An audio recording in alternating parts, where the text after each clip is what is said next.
Welcome back to live show. Jnanpith award గ్రహీత, కవి, రచయిత, అధ్యాపకులు, యూనివర్సిటీ వైస్ చైర్మన్, రాజ్యసభ సభ్యులు, అనేక బహుముఖ పాత్రలు పోషించారు వారి జీవితంలో. డాక్టర్ సి నారాయణ రెడ్డి నిన్న అందరినీ వదిలి వెళ్ళిపోవడం కొంత బాధ కలిగించింది. ముఖ్యంగా సాహితీ లోకం పూర్తిగా నిస్పృహలో మునిగిపోయిందని చెప్పుకోవచ్చు. అనేక మంది ప్రముఖులు ఆయనకు నివాళులర్పించారు. ఇవాళ లైవ్ షోలో ఒకసారి వారు చేసిన సేవలు గుర్తు చేసుకుందాం. వాళ్ళ మనతో జాయిన్ అవుతున్నారు సేహెచ్ఎం కృష్ణారావు గారు, టెక్నికల్ బ్యూరో చీఫ్, ప్రముఖ విశ్లేషకులు, కోన రఘుపతి గారు, బాపట్ల ఎమ్మెల్యే, వైఎస్ఆర్సీపీ సీనియర్ నాయకులు, అలాగే పార్థసారథి గారు మాజీ ఎమ్మెల్యే, బీజేపీ నాయకులుగా ఉన్నారు, వై సాయిబాబు గారు ఏపీ 20 సూత్రాల అమలు కమిటీ చైర్మన్, టీడీపీ నాయకులు. రైట్ కృష్ణారావు గారు, ఒకసారి నారాయణ రెడ్డి గారి గురించి మాట్లాడుకుని మిగతా అంశాల్లోకి వెళ్దాం.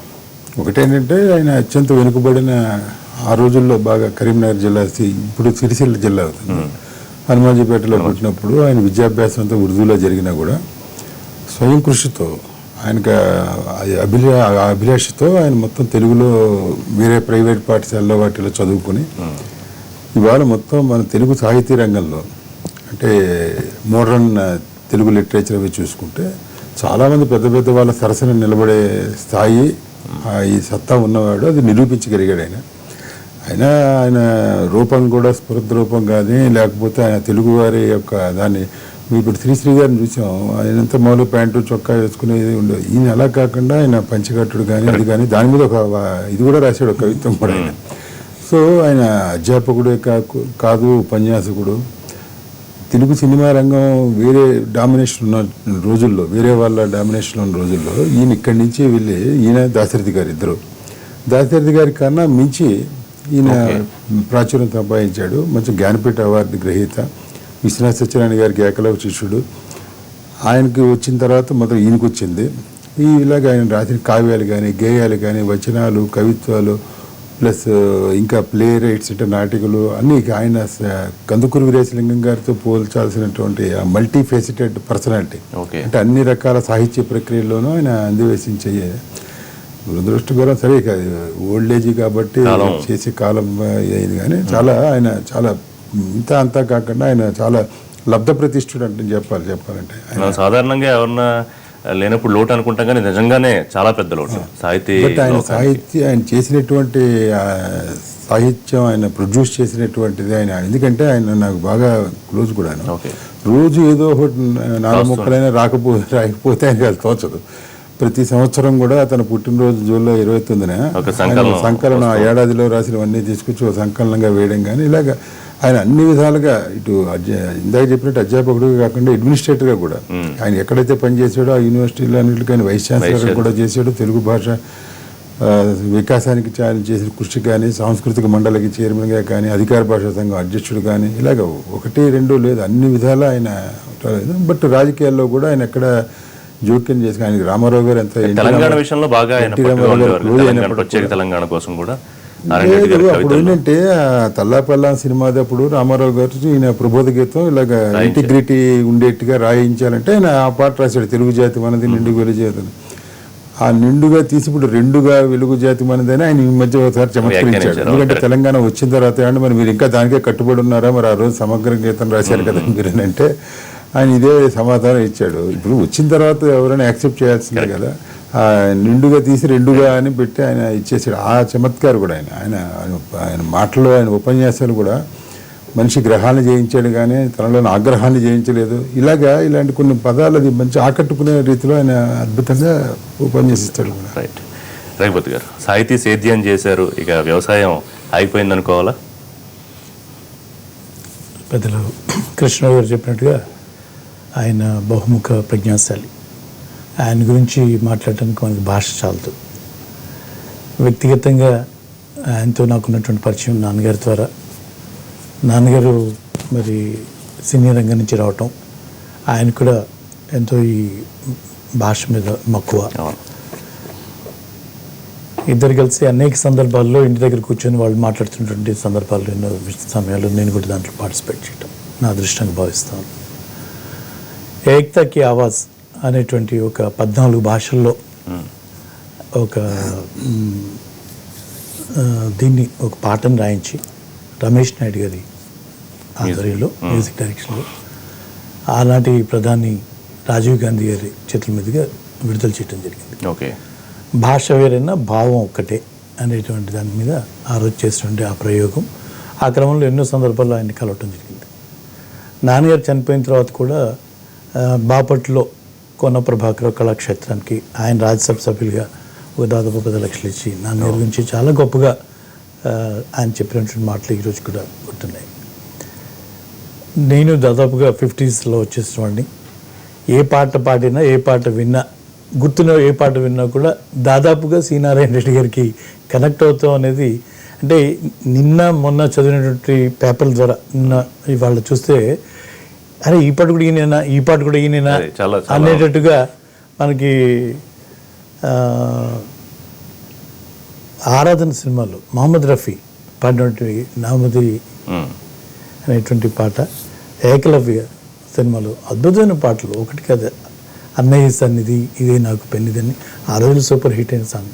అట్లా ఎన్ని పాటలు మీరు గుర్తు చేసుకున్నా చాలా బాగుండేటువంటి ఏ పాట పాడినా అరే ఇది కూడా ఈయనే రాశారా అంటే ఆ లేనిటువంటి లోటు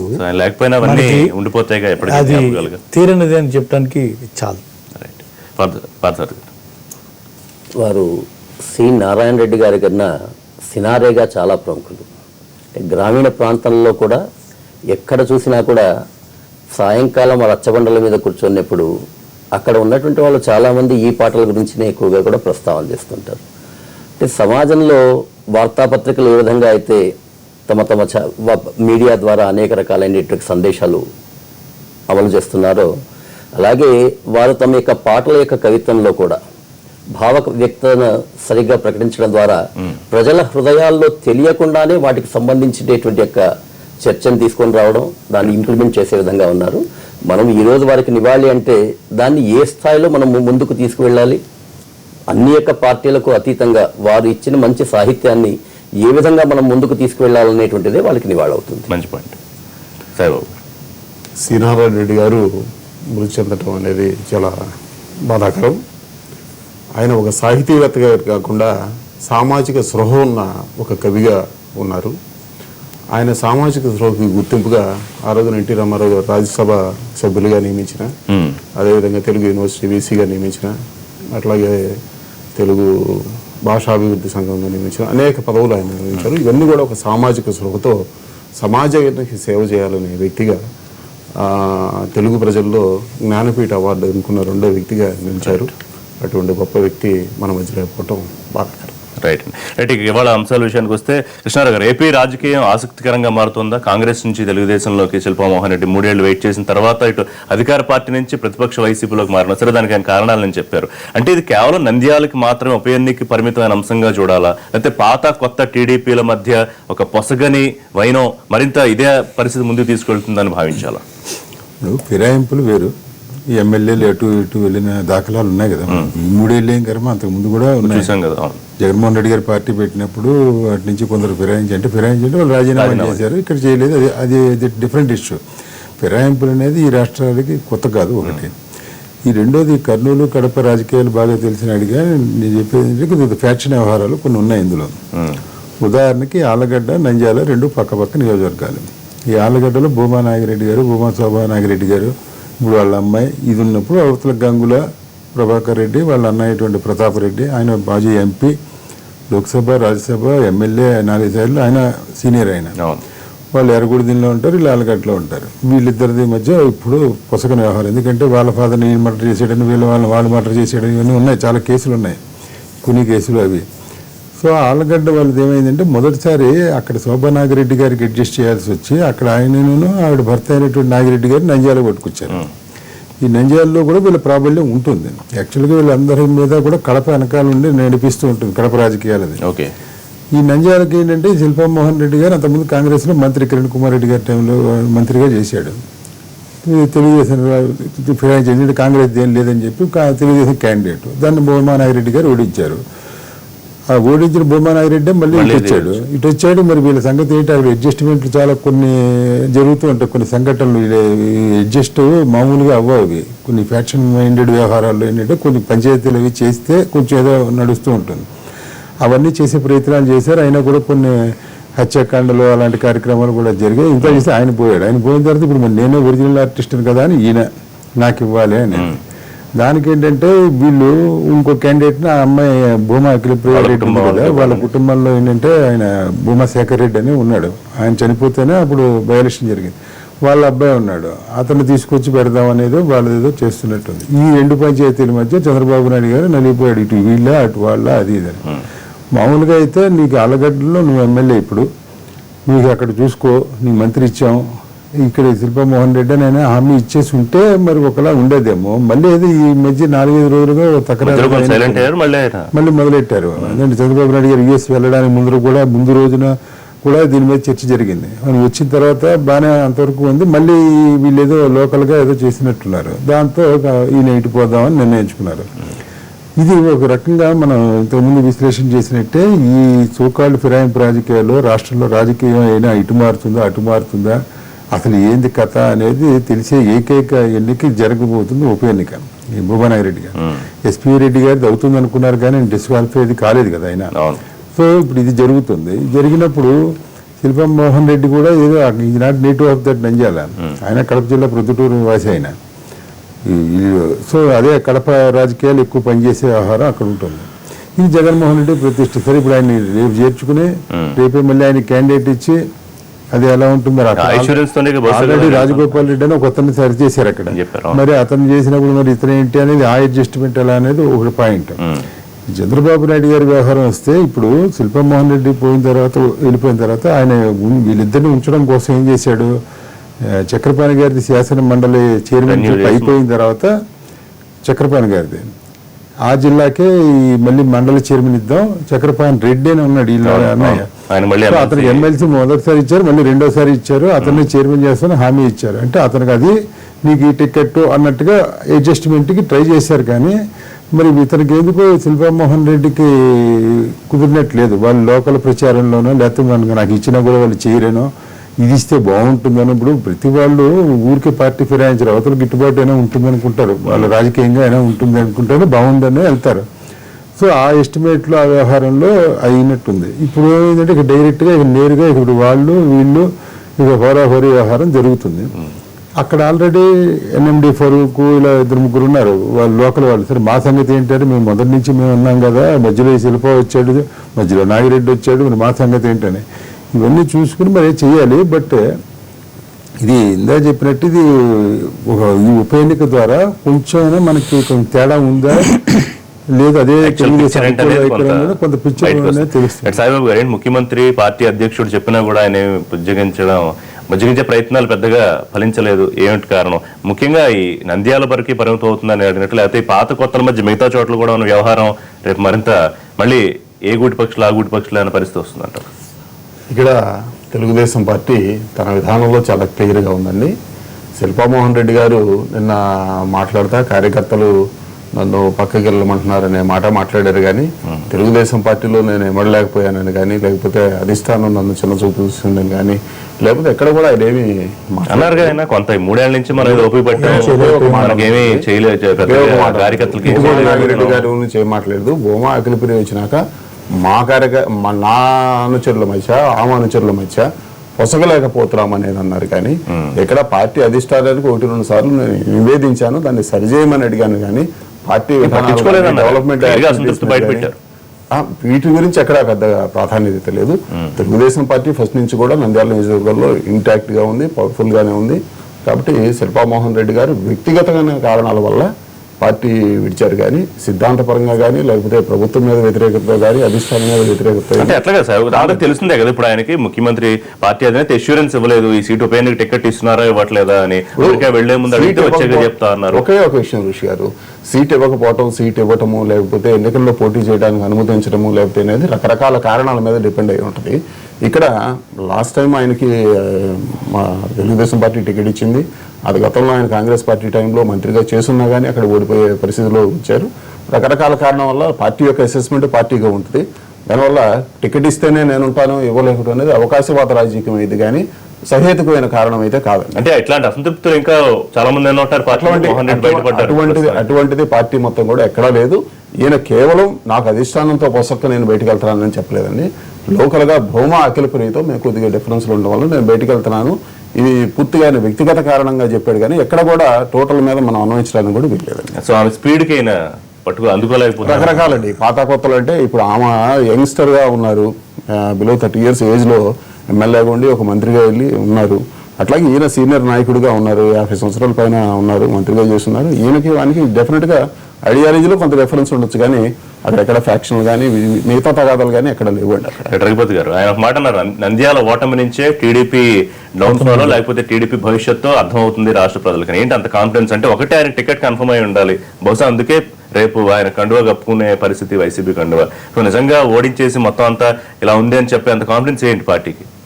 ఆయన మాట్లాడిన దాంట్లో నేను గమనించింది, ఈ 3 సంవత్సరాల్లో ఆయన ఆశించిన రీతిలో అభివృద్ధి అనేది జరగలేదనేటువంటి మాట స్పష్టంగా మాట్లాడారు. 2, అది అక్కడ సీట్స్కి చాలా ప్రసిద్ధి, దాని మీద ఇంపార్టెన్స్ ఇచ్చి దాన్ని ఆ డిస్ట్రిక్ట్లో ఒక ఇంపార్టెన్స్ ఇస్తాం అని చెప్పిన మాట ఇంతవరకు నెరవేర్చలేకపోయారనేటువంటి మాట, అదొక ప్రధానమైనటువంటి వాగ్దానం నెరవేర్చలేదనేటువంటి మాట కూడా మాట్లాడారు.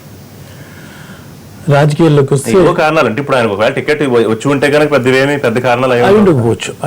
ఇప్పుడు దీంట్లో ఏమిటంటే 2 వర్గాలు ఉన్నాయి. భూమనాగిరెడ్డి గారు వాళ్ళు మరి అక్కడికి వెళ్ళటం, ఆయన ఆ రోజు నుంచి మేము శిల్పమోహన్ రెడ్డి గారు న్యాచురల్గానే కాంగ్రెస్ పార్టీ నుంచి వచ్చినట్టు కాబట్టి వైఎస్ఆర్సీపీ వైపు చూడటం అనేది సహజంగా జరుగుతుంది. ఇవాళ ఫ్రాక్షన్నే కాకుండా ఆలోచన విధానం కూడా దగ్గరగా ఉంటుంది కొంచెం. తప్పకుండా ఒక మంచి నాయకుడు శిల్పమోహన్ రెడ్డి, దాంట్లో ఎటువంటి డౌట్ లేదు. అంతకు ముందు కూడా అంటే ఆయన కూడా ఒక మెయింటైన్ చేసినటువంటి వ్యక్తి. ఈరోజు అక్కడే కాదు చాలా జిల్లాల్లో కూడా అసంతృప్తి ఉంది. ఇవాళ ఇంకా ఏదో ఇంకా ఏదో నియోజకవర్గాలు పెరుగుతాయి అని చెప్పి అప్పుడప్పుడు ఆ స్టేట్మెంట్ అట్లా హోల్డ్ చేసుకుంటూ వస్తున్నారు తప్పించి ఆ నియోజకవర్గాల పెంపు ఉన్నదో లేదో నాకు తెలియదు కానీ లేదన్నమాట బయటకు వస్తే మటుకు మీకు ఇంకా దాదాపు ఒక 6 నెలల్లోనే అన్ని మారిపోతాయి. జమ్మలమడుగు కూడా రెడీగా ఉందా? అక్కడ కూడా ఆయన పేరు కూడా ఆయన అసంతృప్తిగా ఉన్నాడని వైసీపీ చూస్తున్నాడు. ఒకటి కష్టకాలంలో ఉన్న వాళ్ళని మర్చిపోతే ఎవరికైనా అది ఏ పార్టీకైనా తప్పని పరిస్థితి. ఎవరైతే కష్టకాలంలో నిలబడ్డారో అతన్ని గౌరవించుకోవాల్సిన బాధ్యత, కాపాడుకోవాల్సిన బాధ్యత ఏ రాజకీయ పార్టీకైనా ఉంటుంది. ఆ రాజకీయ పార్టీలు ఆ క్రమంలో అడుగులు వేయకపోతే తప్పనిసరిగా అక్కడ ఉన్నటువంటి నాయకులు కూడా కింద ఉన్నటువంటి కార్యకర్తలు ఎవరు కూడా మరి ఒప్పుకునే పరిస్థితి ఉండదు. మీ దగ్గర కూడా ఇన్సూరెన్స్ వచ్చేసింది ఆయన టికెట్ వారు చెప్పినట్టు ఇందాక అక్కడ ఏదో కొంత లోకల్ గా మీకు కూడా సమస్య ఉందిగా ఆల్రెడీ ఆయన ఎవరికి ప్రామిస్ చేశారు. లైక్ ఎప్పుడు కూడా అంటే ఆ టైం గ్యాప్ లో ఎవరో ఒకళ్ళ నాయకత్వం వహించాలి. అక్కడ నుండి కార్యక్రమాలు ముందుకు తీసుకెళ్లిన క్రమంలో కొంతమంది వ్యక్తుల్ని మనం నిలబెడతాం. అది అధినాయకుడు జగన్మోహన్ రెడ్డి గారు బేరీస్ వేసుకుని రేపు గెలుపు ఓటములు అనేటిది ఎవరికి ఎంత అవకాశాలు ఉన్నాయి దాని మీద ఆయన తీసుకునేటువంటి నిర్ణయం అంతిమ నిర్ణయం అవుతుంది. సో నంద్యాల అయితే 3 సంవత్సరాల తర్వాత కాన్బట్ పొజిషన్ లో అంటే అవకాశం మేరకు ఏ ఎలక్షన్ లేకుండా నెట్టుకుంటూ వెళ్తున్నారు. అవకాశం ఉండి రేపు దాంట్లో తప్పకుండా అది చాలా పొరపాటైన విషయం అండి. శిల్పామోహన్ రెడ్డి గారు ఒకప్పుడు తెలుగుదేశం పార్టీలో ఉన్నారు, మళ్ళీ కాంగ్రెస్ పోయారు, మళ్ళీ తెలుగుదేశం పార్టీలోకి వచ్చారు, మళ్ళీ వాళ్ళ పార్టీ మారారు. అదేవిధంగా గెలుపోవడం అనేది మన రాష్ట్రంలో గత 15 లేదు. ఇక్కడ మన రాష్ట్రంలో గత 10-15 సంవత్సరాలుగా ఒక విధమైన సాంప్రదాయం ఒకటి కొనసాగుతూ ఉంది. ఇటీవల ఖమ్మం జిల్లాలో జరిగిన, తెలంగాణలో జరిగిన ఒక ఎలక్షన్ తప్ప ఎవరైతే చనిపోయారో వాళ్ళ ఫ్యామిలీ మెంబర్స్ని ఎవరో ఒకరిని మళ్ళీ రీఎలెక్ట్ చేయడం అనేది ఒక సాంప్రదాయంగా కొనసాగిస్తూ ఉన్నారు. ఈ సాంప్రదాయంలో మా ఫాదర్ చనిపోయారు కాబట్టి మా కుటుంబంలో ఎవరికో వాళ్ళకి సీట్ ఇవ్వటం అనేది అడగటం అనేది వాళ్ళది పొరపాటు ఏం లేదు. సో ఈ విధమైన సాంప్రదాయం ఆయన శిల్పామోహన్ రెడ్డి గారికి నచ్చలేదు.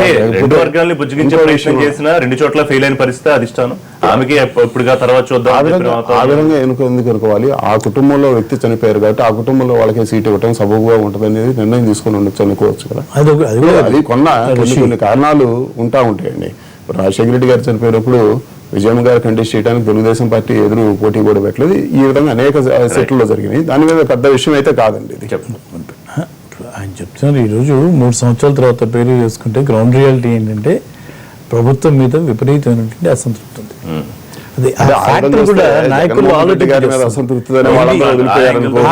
అది కూడా ఒకటి ఉంటుంది దాంట్లో. నాయకులు అదే ఒక ఇప్పుడు సర్దుబాటు చేసుకుని ఉందాం అనుకునేటువంటి ధోరణి కూడా ఉంటుంది. ఒకవేళ అధికారంలో ఉన్నటువంటి రాజకీయ పార్టీ మెరుగ్గా చేస్తూ భవిష్యత్తు ఉందనుకుంటే ఒక రకమైనటువంటి సర్దుబాటు చేసుకుంటున్న వాళ్ళు కూడా చెప్పాలి, అవకాశం ఉంటుంది. కార్యకర్తలకు సమాధానం అటువంటి చెప్పాలి. వాళ్ళ పరిస్థితిలో ప్రెషర్ కూడా ఉంటుంది కదా. అదేంట ఇప్పుడు అటువంటి క్రమంలో ఆయన తీసుకున్న నిర్ణయం తప్పనిసరి మనం ఆలోచింప చేస్తుంది. పర్సెప్ట్. నాకు వీళ్ళ యొక్క మార్పుల కంటే సామాజిక పరంగా ఆలోచన చేస్తే అవకాశవాద రాజకీయాలతో తమ యొక్క స్వార్థం కోసం ఈ విధంగా పార్టీలన్నింటినీ కూడా చేసేటువంటి ఒక వ్యవహారానికి ముగింపు రాజకీయ నాయకులు పలకరండి, ప్రజలే పలకాల్సినటువంటి అవసరం ఉంది. అది ఏ స్థాయిలో అయినా కూడా.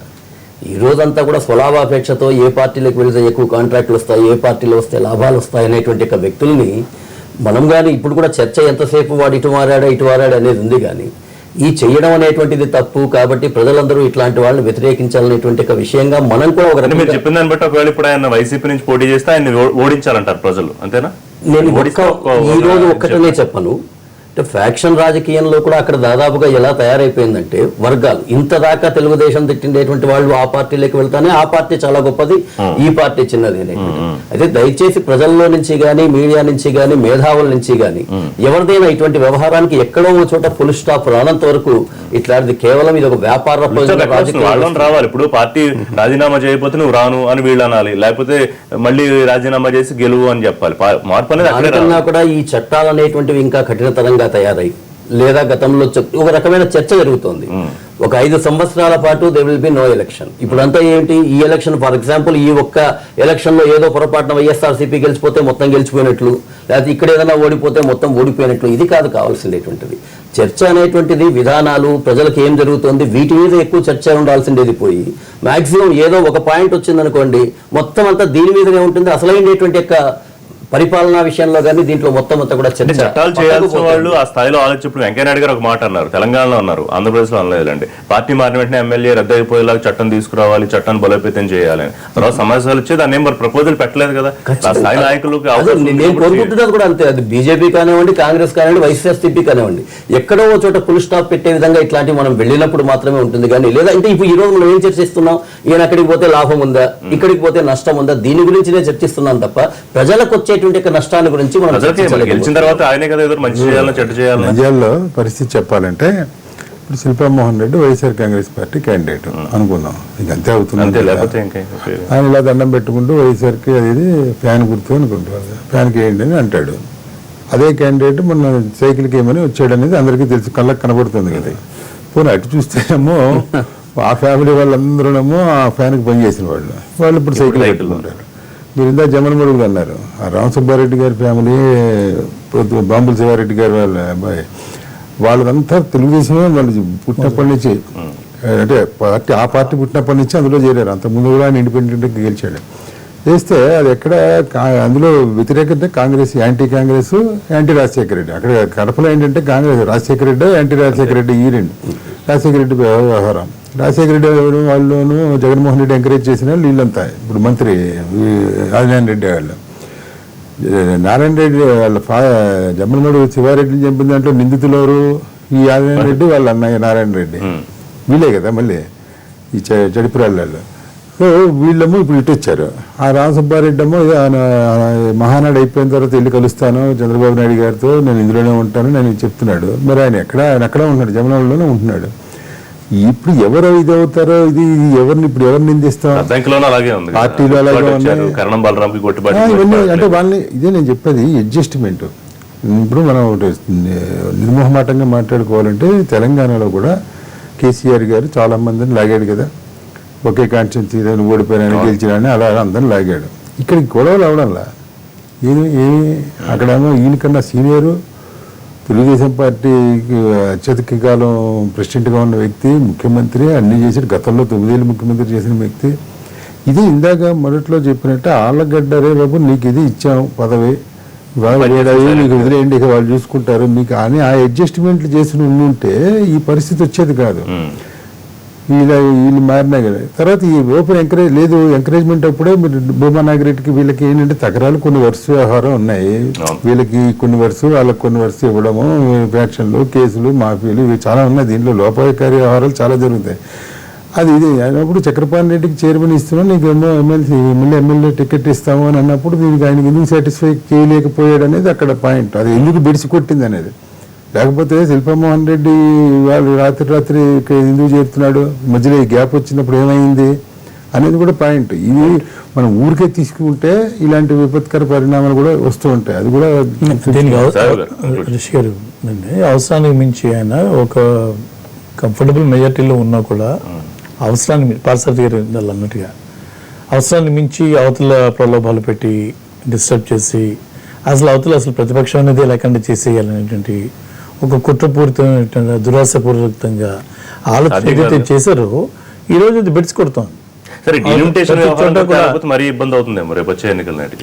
డెఫినెట్ గా అయితే సరిపోతే మాత్రం మాకు అవ్వకపోతే ఈ గుంటూరు, ప్రకాశం కేసులు ఉన్నాయి. అన్ని జిల్లాల్లోనూ దాదాపు 25 మందిని చేర్చుకున్నప్పుడు నేచురల్ గా ఇవన్నీ వస్తాయి. ఇప్పుడు కడపదే ఉంటుంది కదా, జమ్మలమడిగా ఉంటుంది. మీరు చెప్పిన జమ్మలమడిగా రామసుబ్బారెడ్డికి ఏదో ఇంకో నియోజకవర్గం సృష్టించి ఆయనకి ఇచ్చి ఆదినారాయణ రెడ్డికి ఇక్కడ ఇస్తే ఏదో కొంచెం నడుస్తుంది. అది కాకపోతే ఇద్దరు పొట్టు చేస్తారు. ఒకటి పాత టీడీపీ నాయకులు లేకపోతే సరే కొత్తగా వచ్చిన వాళ్ళు కొంతమంది పట్టు కోల్పోతున్న పరిస్థితి ఆ పార్టీ అధినేత. రెండోది డిలిమిటేషన్ వ్యవహారం కనుక తేలకపోయినా కూడా ఇబ్బంది తప్పదు కదా. ఇక్కడ మొదటగా రఘుపతి గారు చెప్పిన విషయాన్ని కుట్రపూరితంగానో లేకపోతే ప్రలోభాలు పెట్టిన విషయాన్ని నేను తీవ్రంగా ఖండిస్తున్నానండి.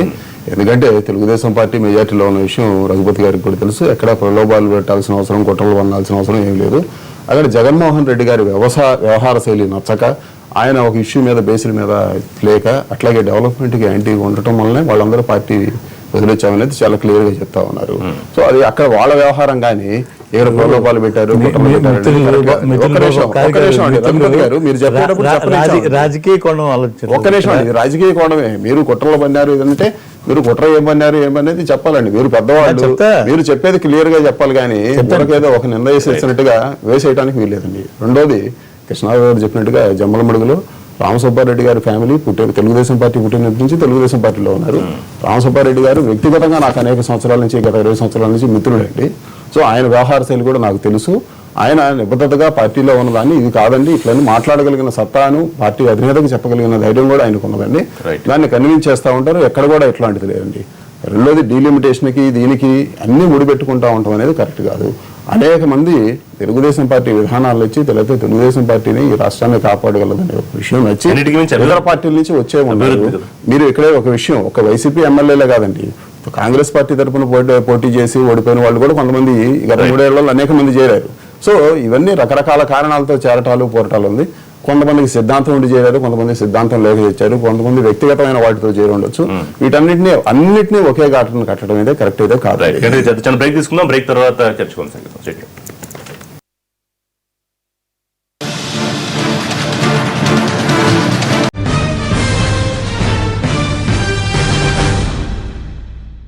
Back to live show. Visakha భూ కుంభకోణం వ్యవహారం మీద ప్రభుత్వం సిట్ ఏర్పాటు చేసింది. దాని గురించి మాట్లాడదాం. కృష్ణారావు గారు, ఈ మంత్రి అయ్యన్న పాత్రుడు దీన్ని బయట తీసుకొచ్చారని, ఎవరున్నా సరే ఇందులో వదిలిపెట్టేది లేదు, ఎక్కడి నుంచో వచ్చి ఇక్కడ భూ కబ్జాలు చేస్తారా, ఇవన్నీ చాలా మాట్లాడారు. 4 రోజులు అయ్యాక మంత్రి గంటా శ్రీనివాసరావు కూడా ఎవరిని వదిలిపెట్టమన్నారు. సరే ముఖ్యమంత్రి సీరియస్ అయ్యారు, దాని మీద ఒక సిట్ వేశారు. ప్రతిపక్షం సరిపోదు, సిబిఐ అంటుంది. ఎట్లా ఇందులో నిజంగానే సిబిఐ వెయ్యాలా, లేకపోతే సిట్తోనే అసలు వాళ్ళు బయటకు వచ్చే అవకాశం ఉందా?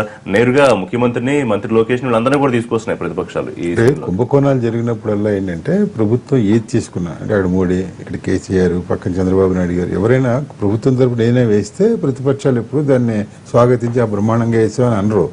అబ్బాయి ఇదేసే ఇంకా దీన్ని బాబు లాంటిది వేయాల్సిందని అంటారు. ఇప్పుడు ఇక్కడ సిఐడి వేస్తే సిబిఐ అడుగుతారు. అక్కడ మీకు గుర్తుండే ఉంటుంది, ఒక 1.5 క్రితమే ఆర్డీఓల ట్రాన్స్ఫర్లో గొడవ జరిగింది. ఈ గంటా శ్రీనివాసరావు మనిషి అయ్యన్న పాత్రుడికి వాళ్ళిద్దరికి పొసగదు. అయ్యన్న పాత్రుడు లోకల్ ఆర్టిస్ట్, గంటా శ్రీనివాసరావు ప్రకాశం జిల్లా నుంచి షిఫ్ట్ అయినవాడు. నియోజకవర్గాలు కూడా షిఫ్ట్ అవుతుంటాడు. ఆయన చోడవరం నుంచి, భీమిలి నుంచి, ఇలా రకరకాల గానకాపల్లి నుంచి ఆయన తిరుగుతుంటాడు. సో ఆయన వచ్చిన తర్వాత ఆయన ఒక రకంగా దినదినాభివృద్ధి ఆయన చెందాడు. ఈయన ఆశించిన దినదినాభివృద్ధి ఈయన చెందడాలి. ఈయన ఎప్పుడు చాలా సీనియర్, ఎన్టీ రామారావు గారి కేబినెట్లో మంత్రి అయ్యన్న పాత్రుడు రాజీనామా కూడా చేశాడు. సరే ఇది వంటాడి చేతి రాజీనామా చేతి పంపించి కూడా వెళ్ళండి, అంత కొంచెం ఇది. సో ఈయన ఏంట్రా వీడి కథ, వీడు ఇలా చేస్తున్నాడు. రెండోటి ఈయన మంత్రి, కలెక్టర్ ఇద్దరికి సమాధానం చెప్పుకోవాలి. వాడేం చేస్తున్నాడు, వాడి సంగతి ఏంది, ఎక్కడ భూముల మీద కన్ను వేశారు, ఏంటి వ్యవహారం అంతా బాగా తెలుస్తుంది. ఈ అయ్యన్న పాత్రుడికి మన revenue minister, deputy chief minister and KE Krishnamurthy అత్యంత ఆప్తుడు. వీళ్ళు 85 బ్యాచ్, వీళ్ళు తుమ్మల నాగేశ్వరరావు, ఈయన వీళ్ళందరూ కలిసి అయ్యన పాత్రుడు, కేఈ వీళ్ళందరూ మంచి ఫ్రెండ్స్. పద్మనాభం ఇలా కూర్చుని కబుర్లు చెప్పుకునే కార్యక్రమం ఆ రోజుల్లో ఉండేది రామారావు గారి క్యాబినెట్లో. ఈయన అదంతా చూసారా, దాని మీద ఇదే, దీని మీద వాడిని తీసే, వీని పెట్టే, ఈయన ప్రెషర్ ఈయనకుంటుంది. ఆయనేమో చేయకుండా ఉండడం ప్రెషర్ ఆయన పెడుతూ ఉంటాడు. ఈయన ఇవన్నీ ఎందుకు వచ్చిందని ఎప్పుడు భ్రంగా కర్నూలులో కూర్చుంటున్నాడు ఈయన కృష్ణమూర్తి గారు. ఇప్పుడు అమరావతి భూములు, ఈ సేకరణలు గీకరణ అన్నింటినీ కూడా దూరంగా, వివాదాలు దూరంగా ఆర్డీఓలు ఒకసారి చేసింది, దానికి తలబోపు కట్టింది చంద్రబాబు నాయుడు గారు. అవన్నీ ఆయన ఫైల్ తన దగ్గర తెప్పించుకుని చేశాడు. తర్వాత అక్కడ వాళ్ళ అబ్బాయి కృష్ణమూర్తి గారి అబ్బాయి పాత్ర కూడా కొంత ఉంది ఈ వీటిలో. కాబట్టి ఆయన కొంత దూరంగా ఉన్నాడు. ఇది మొత్తం రామాయణం. ఈ రామాయణంలో ఏమైందంటే ఇప్పుడు ఇదో ఇంకా కొన్ని రకరకాల భూములు ఉన్నాయి అక్కడ. ఓపెన్ కాపులో పండించే కొన్ని చోట్ల వీళ్ళు లేఅవుట్లని అక్రమంగా వేస్తారు, స్వాధీనం చేసుకున్నారు, వ్యవసాయాన్ని భూములు తీసుకున్నారు. వీళ్ళు లేవు, అవి హుడుహుడులు ఎగిరిపోయాయి. ఏంటంటే హుడుహుడు వచ్చింది కదా, వచ్చినప్పుడు అన్ని మొత్తం పోయాయి కదా. అది కాదు, ఆఫీసులు తుఫాను వచ్చి ఆఫీసు మునిగిపోయి ఉంటుంది. రికార్డులు ఇలాంటివి ఏంటంటే కొన్ని చోట్ల ఈ అధికారులు వాళ్ళు ఏం చేస్తారంటే కొన్ని అవకాశం కూడా చూస్తారు. హుడ్ ఇంకోటో ఏదో తుఫాను వస్తే ఆ అకౌంట్లో కలిపేస్తే ఎందుకు మరి చేసిన కుంభకోణం మళ్ళీ బయటపడకుండా ఉండాలంటే మరి ఇవన్నీ కూడా ఉంటాయి. ఇవి ఒకటి కాదు, దీని మీద ఆయన మరి వేశాడు. ఇప్పుడు చంద్రబాబు నాయుడు పాత్ర ఉంది, వీళ్ళ పాత్ర ఉంది, అంటే చేసేది ఏముంది, మీరు ముఖ్యమంత్రి పాత్ర ఉంది, లోకేష్ పాత్ర ఉంది. ఇంకా ఇప్పుడు సిబిఐ వేసిన మాత్రం వాళ్ళు తెలుస్తారేంటి? రేపు సిబిఐ ఏమీ లేదని తెలుస్తుంది. మీదే కదా ఎన్డీఏ గవర్నమెంట్, మీదే కదా సిబిఐ, నువ్వు పొయ్యంతో చెప్పించుకుని ఏదో లాగిన్ చేసావు అని అలా అంటారు. ఒకటేంటంటే ఇది అన్నింటికన్నా అక్కడ కానీ ఇక్కడ మియాపూర్లు, ఈ కాజాగూడలు, ఈ గూడలు, ఆ గూడలు ఇక్కడ చాలా నడుస్తున్నాయి. ఏంటంటే అన్నింటికి ట్రాన్స్పరెన్సీ అడ్మినిస్ట్రేషన్ లో ఉండి ఏ డాక్యుమెంట్ ఏంటి. ఇప్పుడు కేసీఆర్ గారు చూసారా, వాళ్ళ అమ్మాయి గద్వాల విజయలక్ష్మిది అంతా ఎవరికైనా వస్తున్నాయి. ఏంటంటే మీరు నెంబర్ కొడితే ఎవరెవరు రిజిస్టర్ అయ్యేది. సో ఈ ట్రాన్స్పరెన్సీ పెరిగి దానికి వివరణలు సవరణలు ఇచ్చుకుని ఇది సక్రమ అక్రమ కోర్టులు ఉన్నాయి. మరి ప్రతిదానికి కోర్టు ఉంది కదా, మరి వాళ్ళు తెలుస్తారు కదా. ఉదాహరణ రిజిస్టర్ చేసేమని చెప్పింది కోర్టు అని ఆయన అంటాడు. లేదు అసలు కోర్టే చెప్పలేదని వీళ్ళు అంటారు. మీ ఇంటర్వ్యూలోనే వేశారు కదా, ఆయన ఎవరో వచ్చి కోర్టు ఆ WP నెంబర్లో ఆయన ఆర్డర్ ఇవ్వలేదని అంటాడు. సో ఇవన్నీ ప్రజలకు తెలుస్తున్నాయి కాబట్టి వాళ్ళు బేరీజ్ చేసుకోవడాలు ఇవన్నీ వాళ్ళ సంగతి పక్కన పెడదాం. బట్ ఇక్కడ కావాల్సింది ఏంటంటే ప్రభుత్వ భూములు అయితే అవి కాపాడవలసిన బాధ్యత ప్రభుత్వం ఉంటుంది. ప్రభుత్వం ఒక మొట్టమొదటి రాజ్యాంగంలో ఉండేది it has to protect it self first. ఈ ల్యాండ్ వ్యవహారం ప్రైవేట్ వాళ్ళ రైట్స్ వాళ్ళు ప్రొటెక్ట్ చేయడం that is a different issue. First ముందు గవర్నమెంట్ చేయాలి. దీనికి ఏం చేయాలనేది ఇప్పుడు మనకి ఈ అఖిల పక్షాలు ఇక్కడ పెట్టడంలా అక్కడ పెట్టడంలా అంత ఊరికి అఖిల పక్షాలు పెట్టడం, వీళ్ళందరూ కలిసి సార్ ఇలా చేద్దాం ఏదో కాన్సెన్స్ చేస్తూ ఏదో వచ్చేది. ఇప్పుడు అఖిల పక్షం అన్ని శత్రుపక్షాల్లో అయిపోయాయి. ఇప్పుడు జరిగింది అనుకోవాలి. మరి ఎలా ఉంది ఏదో చాప చుట్టడానికి చుట్టేశారు అనేది ప్రతిపక్షాల ఆరోపణలు. మొత్తం వ్యవహారం 1,00,000 ఎకరాలకి జిల్లా వ్యాప్తంగా సంబంధించిన 2 గ్రామాలకు మీరు ఏదో పరిమితం చేసేస్తున్నారండి. ఏం చెప్తారు వాళ్ళకి? ఇక్కడ వైజాగ్, విజయనగరం ఆ జిల్లాలో చూసుకుంటే సింహాచలం దేవస్థాన భూముల విషయంలో కానీ, అదరు మిలిటరీ రిలేటెడ్ వాళ్ళకి అలాట్ చేసిన విషయంలో కానీ, లేదా అసైన్డ్ ల్యాండ్స్లో కానీ ఆరోపణలు ప్రత్యారోపణలు ఇవాళ కొత్తగా వచ్చినాయి కదండి. గత 30-40 సంవత్సరాలుగా మీరు వైజాగ్ చరిత్ర చూసుకున్నా కానీ ప్రతి దాంట్లో కూడా అట్లాగే ఉన్నది. ఇవాళ సింహాచలం దేవస్థానానికి భూములకు ఉన్న 1000 ఎకరాలు చూసుకుంటే ఎప్పుడెప్పుడు అన్యాక్రాంతమైంది, ఎవరెవరు ఆక్యుపై చేశారండి చరిత్ర మొత్తం జరుగుతూ ఉందండి. అట్లాగే రికార్డుల ట్యాంపరింగ్ అనేది ఇక్కడ ఎవరు కూడా ఒక మంత్రి ఇన్వాల్వ్ అయ్యాడనో లేదా ఒక ఎమ్మెల్యే ఇన్వాల్వ్ అయ్యాడనో ఎక్కడ కూడా లేదండి. ఊరికి ఆరోపణ అయితే చేస్తున్నారు కానీ ఇవాళ అసైన్డ్ ల్యాండ్ భూములన్నీ కూడా పూలింగ్కి ఇవ్వటంలో, ఉడాకి పూలింగ్ ఇవ్వటంలో జరిగింది అని అంటారు. రికార్డులు లేకపోతే CCL ఆఫీసులో 2nd రికార్డు, 3rd రికార్డు, జిల్లా కలెక్టర్ ఆఫీసులో 3rd CCL ఆఫీసులో ప్రతి చోట, అట్లాగే భూ సర్వే పరిపాలన వాళ్ళ దగ్గర కూడా సపరేట్గా ఉంటాయండి. ఇవన్నీ కూడా 4-5 చోట్ల ప్రభుత్వంలో రికార్డులు టెంపరీ ఉంటాయి. ఇక్కడ ఈ వ్యవహారం తెలంగాణలో జరిగిన, ఆంధ్రలో జరిగిన కానీ ఎక్కడ జరుగుతుందంటే భూ సర్వే అనేది బ్రిటిష్ టైంలో జరిగింది కానీ తర్వాత ఎప్పుడు కూడా రికార్డ్స్ అప్డేషన్ కానీ వీటి ప్రాపర్ ఐడెంటిఫికేషన్ కానీ జరగలేదు. అట్లాగే అప్పుడే సర్వే మార్కులు మార్చడము, అప్పుడు రికార్డులు ట్యాంపర్ చేయటము, అప్పుడు రికార్డులు ఇవ్వటము, వీటి వల్ల వస్తున్న సమస్యలండి. వీటి కోసం సమగ్ర భూ సర్వే చేసి ల్యాండ్ హోల్డింగ్స్ ఇవన్నీ కూడా నిర్ణయించాల్సిన అవసరం ఉన్నది. అట్లాగే ఇందాక మీరు అన్నారు అయ్యన పాత్రుడు గారు, కృష్ణారావు గారు చెప్పారు అయ్యన పాత్రుడు ఆరోపణలు ఇవన్నీ కానీ ఎన్నుపాత్రుడు గారు ఇక్కడ భూ రికార్డుల విషయంలో తప్పు జరిగింది, దీన్ని వెరిఫై చేయండి అని చెప్పడంలో తప్పు. గట్టిగా మాట్లాడినా కానీ తోటి మంత్రి మీద మీడియాకి ఆయనే కొన్ని లీక్ చేసాడని అంటారు. మంత్రి మీద ఎక్కడ కూడా ఆయన ఆరోపణలు చేయలేదండి. గంటా శ్రీనివాసరావు గారి మీద ఆయన డైరెక్ట్ గా ఎక్కడ కూడా ఆరోపణలు చేయలేదు. సో ఇవాళ మన కాంగ్రెస్ హయాంలో తీసుకుందామండి, అప్పుడున్న మంత్రులు విజయనగరం జిల్లా నుంచి ఉన్న మంత్రి గారి మీద చాలా ఆరోపణలు వచ్చినాయి. వైజాగ్ మొత్తం చేశారని, లేకపోతే ఇంకోటి రకరకాల ఆరోపణలు. వాళ్ళ ఆరోపణలు కానీ ఇక్కడ తెలుగుదేశం ఆ రోజున కాంగ్రెస్ ప్రభుత్వం ఎక్కడ సిట్ వేయటం కానీ దర్యాప్తు చేయటం కానీ కనీసం అది కూడా చేయలేదు.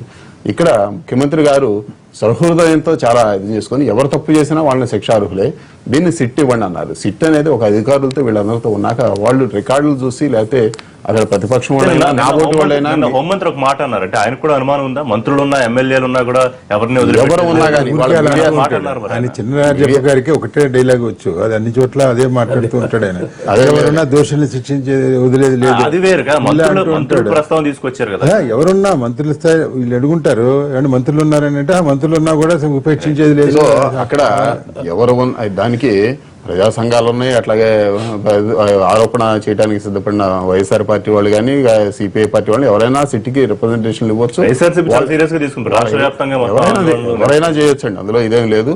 ఆ రోజున కొన్ని జరిగిన అట్లాగే వాళ్ళు ఏంటంటే 2014 మేకు ముందు జరిగిన వాటి మీద కూడా వాళ్ళు దర్యాప్తు కోరుకోవాలా. అప్పుడు ఆ పార్టీలో ఉన్న వాళ్ళే దర్యాప్తు కోరుకోవాలి. ఆ భూ కంపనాల్లో వాళ్లే ఉన్నారు. ఆ రోజున ఆరోపణలు కూడా ఉన్నాయి. ఆరోపణలు కాకుండా ఇక సిస్టమేటిక్ గా ఇదిగోండి ఈ వ్యవహారం ఉంది. ఈ విధంగా ఇవాళ కేశవరావు గారు ఇచ్చినట్టు చూసాం మనం. ఎంత వాళ్ళు ఆయన చెప్తా ఉన్నారు, ఇదిగో నేను కోర్టు ఆర్డర్ ప్రకారం కొనుక్కున్నాను. There are so many things involve. ఆయన అన్నట్టు 2014లో తెలుగుదేశం అధికారంలోకి వచ్చినప్పటి నుంచే మీకు మొత్తం వ్యవహారం కావాలా, అంత ముందు జరిగింది కూడా బయట తీయాలనుకుంటున్నారు. రెండోది నేరుగా మీరు సీఎం ని లేకపోతే మంత్రికి లోకేష్ ని వీళ్ళ మీద కామెంట్స్ నిజంగా ఆధారాలను మాట్లాడుతున్నారా, ఏదో మాట అనేస్తే సరిపోతుందన్న ఆరోపణ చేస్తున్నారు. ఇవాళ అంటే రెవెన్యూ మంత్రి శాఖ తీసుకుంటే మన మంత్రి గారు కర్నూలు పరిధి దాటి బయటికి రావట్లేదు.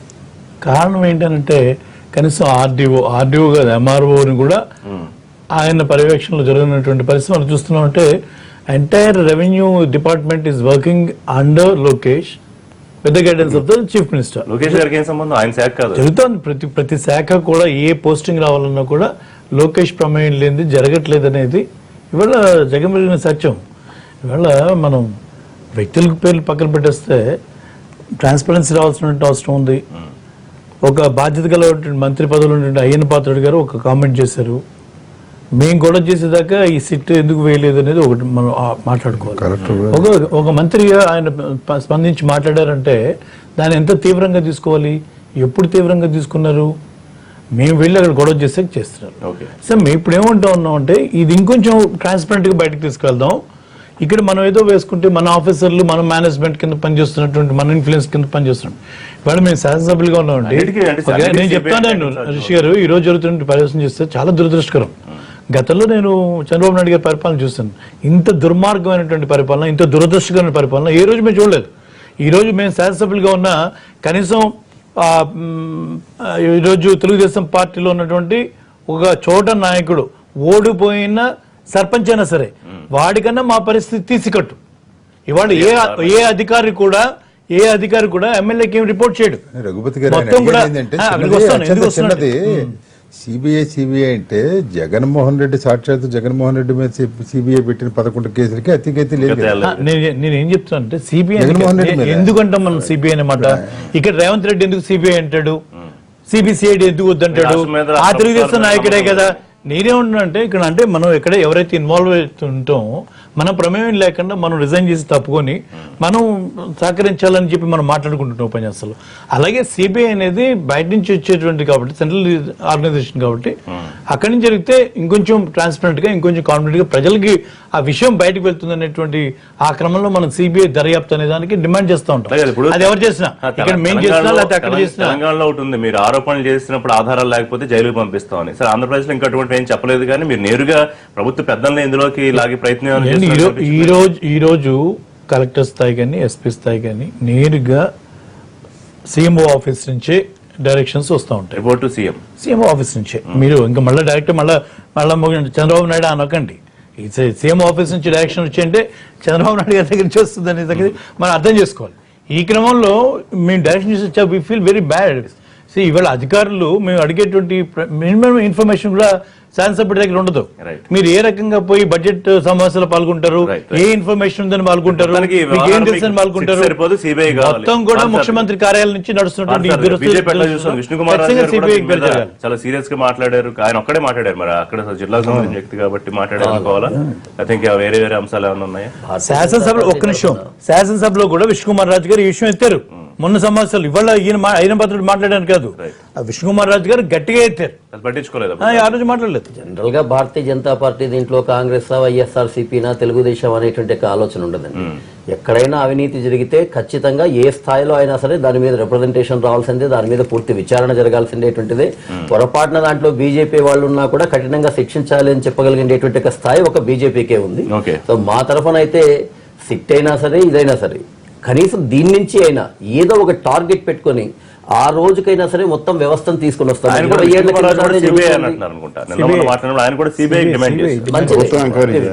మొత్తం ఎంక్వైరీ చేయాలి. అంటే మీ ప్రభుత్వంలో ఏ రకమైన ఇప్పటికైనా నా దృష్టిలో అయితే మనమందరము అన్ని పార్టీల వాళ్ళు కలిసి ఎవరైనా కానీ ఎమ్మెల్యే చెప్పినంత మాత్రం చేయాల్సినది ఎమ్మెల్యే సంతకంతో జరగదు కదా, అది ఆఫీసర్ సంతకంతోనే జరుగుతుంది. అది సో ఆఫీసర్స్ ని మనం టార్గెట్ పెట్టేసి ఏదో ఒక రోజు ఇంకో 2 నెలలకో 3 నెలలకో 4 నెలలకో అట్లీస్ట్ రాష్ట్ర వ్యాప్తంగా కానీ ఉండేటువంటి యొక్క మొత్తం రికార్డుల్ని తీసుకొని వచ్చేటువంటి విషయంగా ఏమన్నా జరిగితే తప్ప ప్రజలకు మాత్రం ఏం ప్రయోజనం లేదు. 20 ఏళ్ల కిందట ఇదే డిస్కషన్, ఇప్పుడు ఇదే డిస్కషన్, ఇంకొన్నాళ్ల తర్వాత కూడా ఇదే డిస్కషన్ తప్ప ఇంకేమీ జరిగేటువంటి అవకాశం లేదు. సో ఏ దర్యాప్తు చేసినా బయటికి రావాల్సింది ఖచ్చితంగా.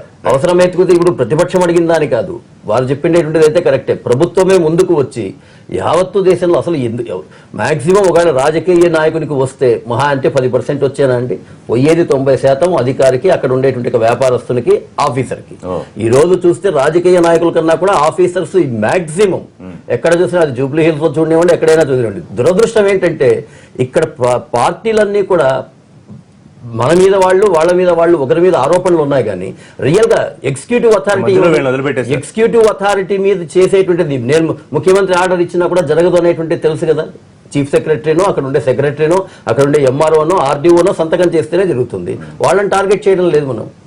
ఎంతసేపు ఉన్నా కూడా ఈ రోజు చూస్తుంటే అవినీతి విషయంలో ఒక్కొక్క అధికారి యొక్క ఇంట్లోకి పోయినప్పుడు చిన్న అధికారి కూడా లక్షల కోట్ల రూపాయలు, వేల కోట్ల రూపాయలు. అంటే కాదు, ఒకళ్ళిద్దరు ఎవరు చిన్న చిన్న ఆఫీసర్లు అయితే మరి అరెస్టులు చేస్తున్నారు అక్కడ ఎక్కడ చూసినా. అదే సో ఇక్కడ రఘుపతి గారు చెప్పారు సిబిఐ ఎంక్వైరీ కోరుతున్నాం అనేది. మొట్టమొదటిగా వైఎస్ఆర్సీపీ పార్టీ సిబిఐ ఎంక్వైరీని కోరుతుంది. వాళ్ళకి సిబిఐ మీద నమ్మకం ఉందా లేదా? 2012లో సిబిఐ గురించి ఏం మాట్లాడారు, 2013లో ఏం మాట్లాడారు, 2014లో ఏం మాట్లాడారు, కాబట్టి ఆ రోజున సిబిఐ నాయకుడి మీద ఛార్జెస్ ని ఒప్పుకుంటున్నారు. మీరు నమ్మకంతోనే చేశారు, ఖచ్చితంగానే చేశారు. అది కూడా ఒప్పుకోటప్పుడు మీ నాయకుడు అవినీతి చేయబట్టే, మీ నాయకుడు తప్పు చేయబట్టే మీ నాయకుడు కేసు బుక్ చేశారు. 5 సంవత్సరాల నుంచి ఎక్స్పీరియన్స్ తో వచ్చారు మీరు, నమ్మకం వచ్చింది. వాళ్ళ కరెక్ట్ ఉండబట్టే కేసు కరెక్ట్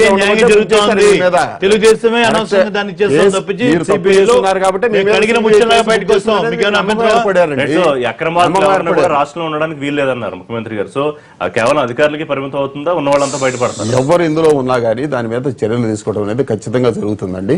ఇది ఇర్రెస్పెక్టివ్ ఆఫ్ దేర్ పొజిషన్ అనేది చర్య తీసుకోవడం అంటూ జరుగుతుంది. చూద్దాం ఏం జరుగుతుంది. థ్యాంక్ యూ వెరీ మచ్ అండి లైవ్ షోలో పార్టిసిపేట్ చేసినందుకు. రేపటి లైవ్